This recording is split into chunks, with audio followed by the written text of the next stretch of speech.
In primary schools, 33.9% of pupils are from minority ethnic backgrounds.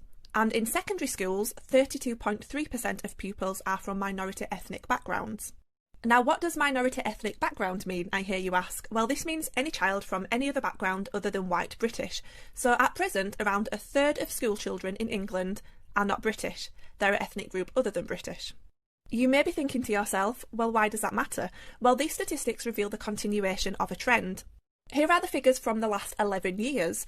The number of foreign students in schools is increasing on average by around 1% per year. With these newly released figures, we see another increase. The trend continues. We talk a lot about the year 2066. That's the year that British people are expected to become a minority in the United Kingdom if immigration and fertility rate trends continue as they have been doing for the last 2 decades. But for our children, that year is actually 2037.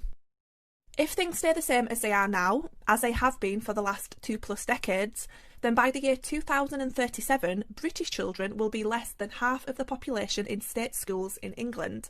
Here is an article from the Daily Mail from 2014. It says, the Indigenous population has dropped from 5.4 million pupils to 4.8 million in just 10 years, with the most notable changes seen in schools in London and Birmingham. Meanwhile, the number of people from ethnic minorities has risen from 1.14 million to 1.83 million in the same period. Interesting how they use the word Indigenous in this article. Today, only 6 years later, we're not allowed to use that word anymore. We're told that we're not Indigenous, but this was a completely rational, correct and mainstream description only a few years ago.